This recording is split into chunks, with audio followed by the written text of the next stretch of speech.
सातबाराच्या बातमीपत्रात आपलं पुन्हा स्वागत। राज्यात प्रचंड लोकप्रिय ठरलेल्या मुख्यमंत्री माझी लाडकी बहीण योजनेअंतर्गत अजूनही लाखो महिलांनी ई-केवायसी पूर्ण केलेली नाही।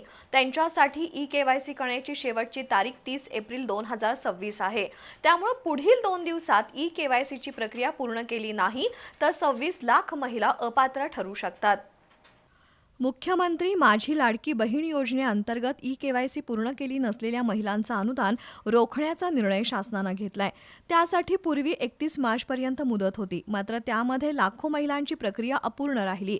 त्यामुळे राज्य सरकारने 30 एप्रिलपर्यंत ई-केवायसीची मुदत वाढवली आहे। अजूनही राज्यातील 26 लाख महिलांनी ई-केवायसी केलेली नाही, त्यामुळे पुढील 2 दिवसात केवायसी करणं बंधनकारक आहे। ही शेवटची मुदत आहे, यानंतर कोणतीही मुदतवाढ किंवा दुरुस्तीची संधी मिळणार नाही, असं राज्य शासनाने स्पष्ट केलंय। 30 एप्रिल रोजी बँक आणि अधिकृत पोर्टल बंद होईपर्यंत ही प्रक्रिया पूर्ण झाली नाही तर लाभार्थ्यांना मिळणारी मासिक मदत कायमस्वरूपी बंद होऊ शकते।